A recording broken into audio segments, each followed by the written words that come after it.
Charlotte has asked clinical psychologist and ADHD specialist Dr. Angel Adams for some family therapy.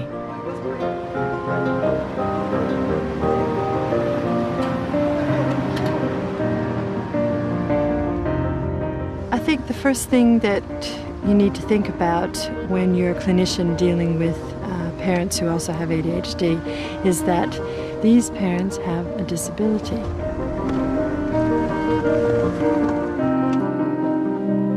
People, I don't think, understand what their internal process is about and how difficult it is just to kind of remember to organize things, you know, to clean up after yourself. They don't have the ability to retain things in their memory. That's what we call a working memory deficit.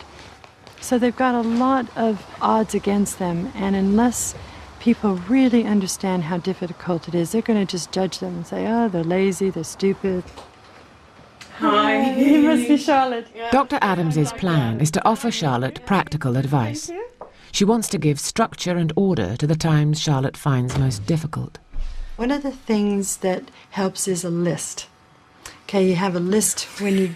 Sorry, I just got lists because I do find it hard. Why is that? Because I actually really hate them, but I know they do me good.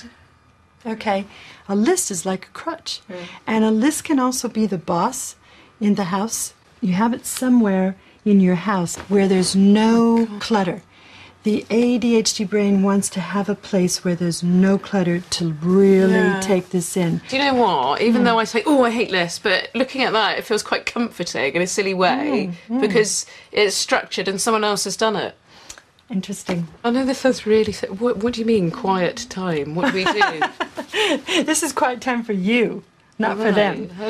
What do I have to do in that? I get bored. Quiet time It just sounds meaning... scary. Quiet time, all I meant by that was your kids aren't there saying this and that and you're yelling and they're swearing. It's your quiet time to get grounded before they wake up, to do the things that you have to do, to think about what you're going to do with your anger.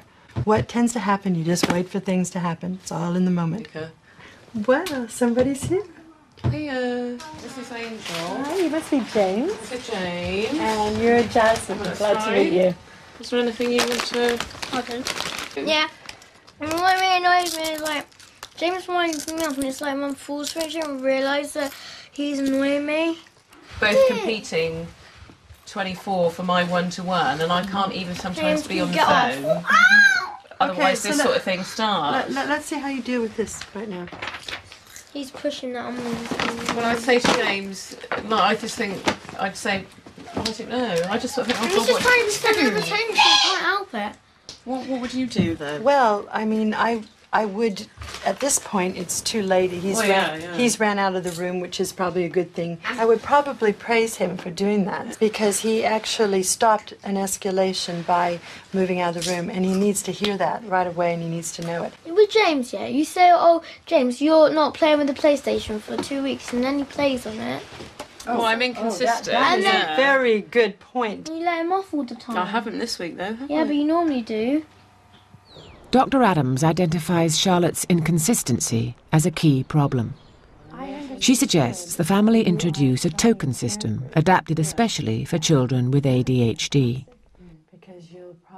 It's a system where the rewards and punishments are frequent, powerful, and above all, immediate. You have a little plastic jar, and you're putting in tokens that they're earning for certain things. A certain amount of these make up. Yeah. But see, they're immediate because they're going in. So then am I still banned from PlayStation? Pardon? Am I still banned from PlayStation?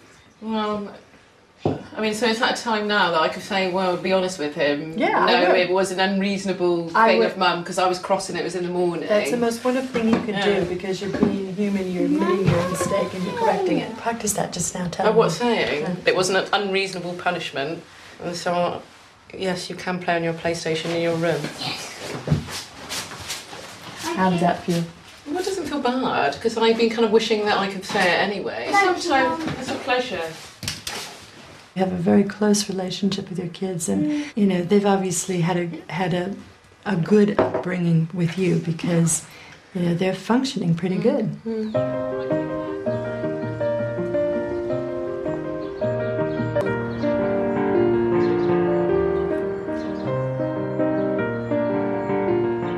been 3 weeks since Dr. Adams' visit to Charlotte's house, and the lists have made an impact. Yes, we are all on target. I just feel so much calmer now most of the time, and I think having the structure, I'm actually surprised in the morning how much time I've got, and that sounds silly, but when everything's organised and you've got, oh, you do this at 8 o'clock, this at, or, you know, you get up at this time, there's actually more time and it's not as rushed and as stressful. Hello. You're a good boy, aren't you? Yes. Yes. Yes. Yes. Oh.